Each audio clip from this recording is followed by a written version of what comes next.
Hello, and welcome back to another edition of the Billings Beat. I'm Neil Byer, residential realtor and founder of Leftis Real Estate Group, and I'm touring Billings to connect the community by introducing you to the amazing people and organizations that contribute to the growth, development, and vibrancy of our city. Today I'm speaking with Terri Todd, Director of Development for Gratitude in Action, or GIA. Terri, thank you for allowing us the opportunity to speak with you today to learn more about GIA. Can you begin by providing a brief introduction of GIA and the work that the nonprofit does? Sure. So Gratitude in Action was founded based out of a need in our community. So we began in 2016 with, we have 4 sober living homes with about 64 residents in those homes. Our mission statement is to promote recovery and provide sober living.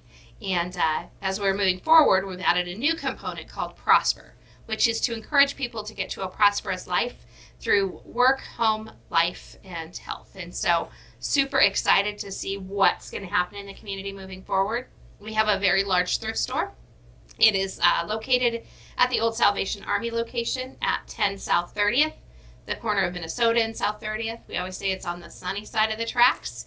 And we've been super blessed by the community. And so we provide a lot of resources out of there, as well as giving place for people to rescue, reclaim, and recover not only their lives, but everything they might need for their home. So the sober living homes, the thrift store, Prosper. Can you now maybe talk about each of these individually and the goal of each and how they interact with each other? Sure. So the sober living component, we have 4 homes. We have 2 men's homes, a women's home, and then we have our mom and kids home, which is called our Faith House. And those homes are a place for somebody to transition from a hopeless state of mind and body. You know, whether they're coming out of an institution, out of a prison, treatment, mental illness, homelessness, or maybe they just are down on their luck and they need something different. We provide a safe, stable place for them to recover. The goal is to get people to a point of self-sufficiency, and we do that by not only drug testing and those kinds of things, but providing a community, becoming part of the family. We know that addiction in itself is a disease of isolation, and so our goal is to get people to a place where they become part of this community that we live in. And so rather than being a burden and draining that community, they actually become self-supporting and give back. So the homes, we've had about 1,200 people who've transitioned through our homes. Wow. It's a lot. It's a lot of people. And it's pretty cool to watch lives completely, you know, go from the scrap heap of life to, I've got a guy that's managing several businesses. We've got, I think, 9 that now are business owners. We've had 64 kids who come back to their parents who probably wouldn't have had they not changed their lives. So the sober living component is extremely important. And the nice thing is it doesn't cost our community anything. So then we get to the thrift store, which became like this crazy thing. We have been so blessed. This location was originally a lumber yard, and then the Salvation Army for several decades, I believe, ran their thrift store out of here. And they closed in 2011, and it sat vacant. So we came in, repurposed the building. We have probably the largest book selection of anywhere. We have lots of books, lots of clothes, all the hard to find things. We keep china and glassware. And we're super blessed right now with the furniture. We have a department that actually refurnishes it. And as we get going into the spring, we'll start having our big outside garage sales. And it's just a great place where you can find a good bargain. You can help add assets back into the community. Every dollar spent here makes an immediate impact. Every dollar spent here stays right here in Billings and goes to help people suffering from addiction. So the money that you are able to make here, the profit, goes into the sober living homes. It goes into sober living. It goes into helping people start over. It goes to pay for things like driver's licenses and IDs. It helps moms with their kiddos who are starting over and need furniture for their house. We do a yearly retreat where we take everybody to a camp and show them what it's like to be outdoors. We have family dinners every week. So incredible. It all stays right here. And it's all managed by people who are right here in our community, which is really kind of cool. And the people who volunteer and work here also are sometimes people who are going through the sober living program, right? Yeah. We have people from there. We also have people from a program called CSEP. But what happens is, I don't know if you've ever experienced it, probably not, But people who are coming out of long-term incarceration, they don't know how to work in our community. They don't know how to operate a cell phone or how to fill out applications online. They may not even understand what it's like to work with somebody. And so a lot of times they'll come down here and spend a few weeks getting reacquainted. They come down and get their clothes here, and they begin to learn what it's like to live different. So, and then the CSEP program is anybody who's over the age, I think, of 55. And it's run by another agency, but they come here and they learn, and they get on a get back to work program too. So maybe they just need to transition into a new job. And so we'll help them get the work skills that they need so that they can become employable again. Which is a perfect segue into your new program or project, Prosper. Prosper is so exciting. So Prosper will begin June 1st. And how it works is the first process that people take is called Prosper Life. And it's a 6-week program to help people get the soft skills needed to not only work in society, but maybe get a job, working with others, how to communicate, how to fill out a resume, how to get all your identification so you can become employable, how to dress, maybe they need haircuts, all of those things that seem like normal everyday things, but if you haven't done it for a while, it can be definitely a barrier. So once you've gone through that, you can make a decision. I want to go start entry-level work, and if that's the case, we've got 26 employers who we've identified as safe, stable places to work, and they'll go work there. But maybe they're ready for something different, which would put them into a program called Prosper Work. Prosper Work is trades, so they can come down at no charge to them. They spend the next 4.5 months, and they can choose to become a CDL driver. They could get union trades. They could get other OSHA certifications to go work at the refinery. Maybe they want to be a medical transcriptionist or a legal assistant or IT, work in the IT field. There's 14 career tracks they can choose that they don't pay for. Wow. They just commit to the program, and they make a $200 stipend a month. And what it does is it gets them out of here. When they leave here, they're guaranteed to have a job that makes a minimum of $17.50, which is a livable wage. Yeah, that's and fantastic. Transforms families. So that's super cool. Another portion of it is called Prosper Home. So, when you haven't been living right, you create a lot of wreckage. And so to be able to get past those barriers, some people need the extra help. So if you have had evictions, or you haven't paid your power bill, or you have been a really crappy tenant, you can come and take the Prosper Work program, Prosper Home program. It's a 6-week course. That one does cost you. You have to pay $10 a week to come to the class. And if you make all 6 classes, at the end you get a voucher for $250 worth of furniture, a basket of cleaning supplies, and $75 in a grocery gift card, and we're going to help you find a place to live. Then we're going to follow up with them. So the first 3 months in their new home, we're going to visit them every week. The next 3 months, we're going to visit them every other week. Then we're going to visit them once a month. And what that does is that protects the landlord, and it gives people an opportunity that they wouldn't have, and really makes them better tenants. Amazing opportunity. It's a ready-to-rent program found out of Portland, and they did a great job with it. So we're just adopting it and bringing it here. And if you're comfortable talking about this, I'm not sure, but I think you both are recovering addicts as well. We are. So Richard celebrated 10 years last November. I celebrated 10 years in March.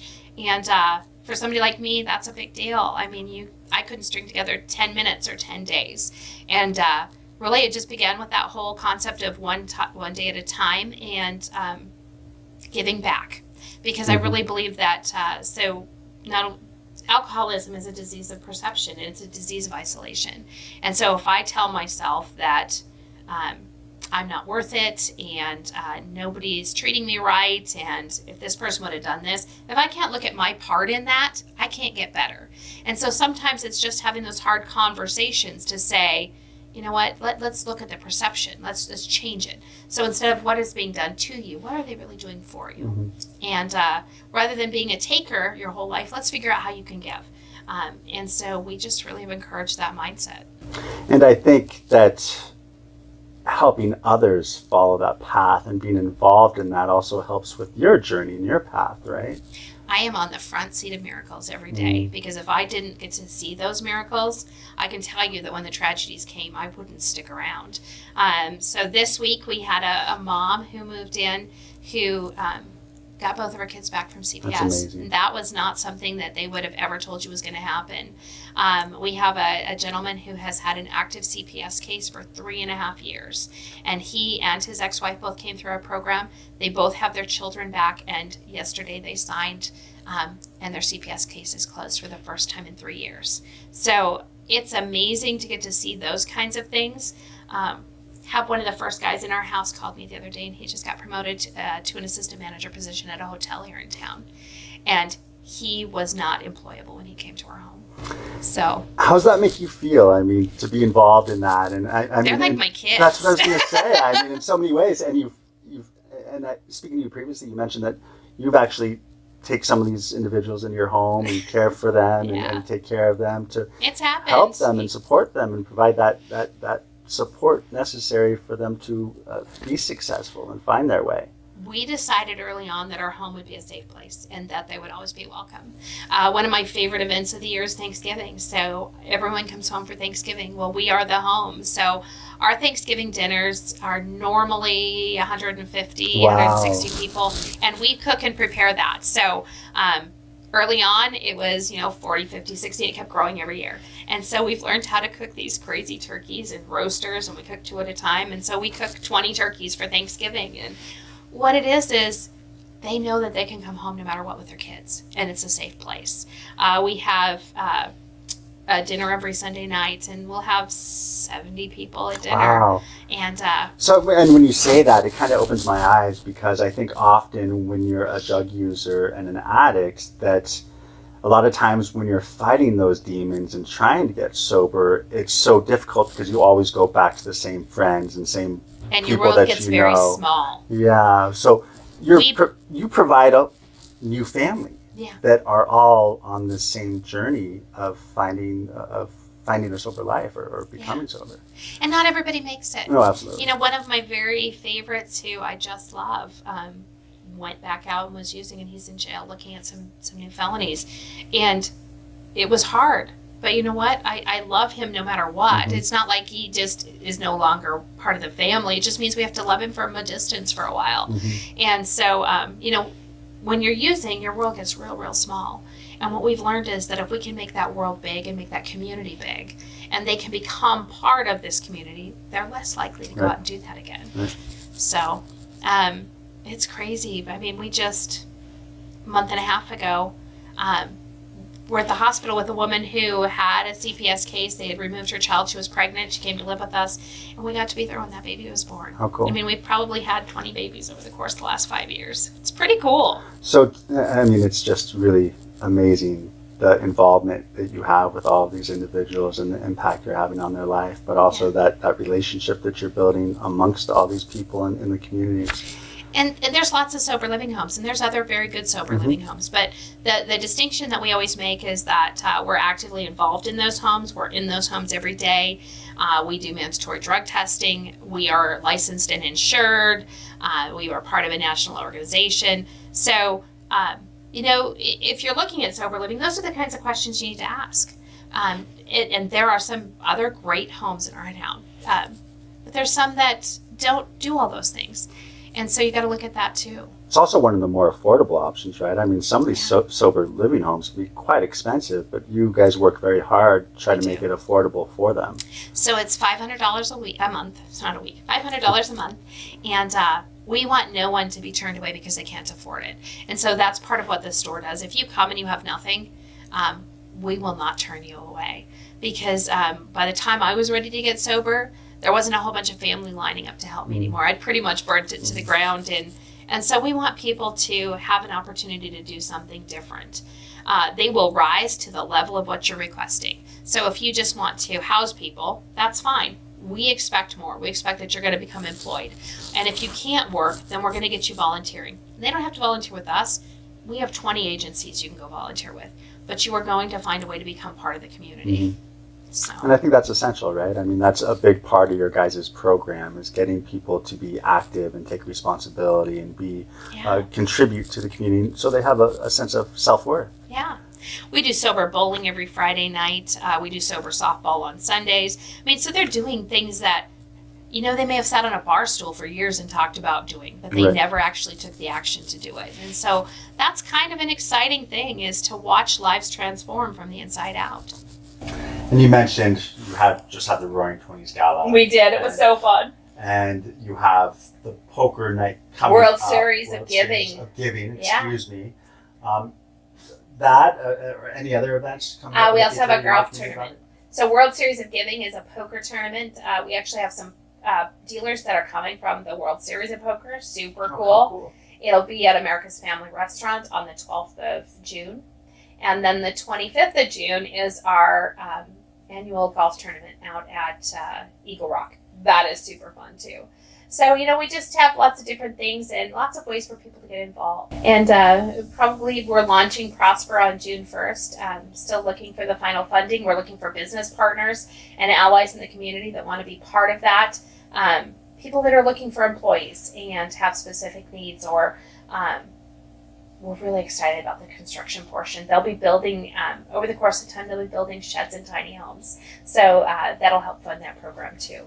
Terri, thank you so much. I mean, it's just, I mean, my mind, I mean, the amazing things you're doing for the community, you know, helping addicts reform and find a sober life, helping businesses fill their needs in terms of employees, the store here recycling and reusing goods and products and also providing those to the people who need them at a low cost or at no cost sometimes. It is just remarkable, all the moving parts that you guys are involved in and how you're impacting positively the community. And you know, it's goosebumps, you know, because it is, I think it kind of brings to light how much a couple people can do if they're dedicated and if they believe, because it is really astonishing and impressive what you guys have been able to do in such a short amount of time. So if you have not been out to the GIA store, get down here, support what they do, buy your goods here. They have a lot of good things. If you are able to, volunteer here. If you're young and looking for some way to contribute to the community, come out here and spend some time here. There's so many ways they can get involved, and it's a great organization with so many things going on and contributing so greatly to the community. I would highly encourage you to learn more about what they're doing and get involved as much as you can. And with that, that's our most recent edition of the Billings Beat. Thank you so much for joining us. We'll see you next time. This is Neil Byer with the Levis Real Estate Group signing off. Cheers. Cheers.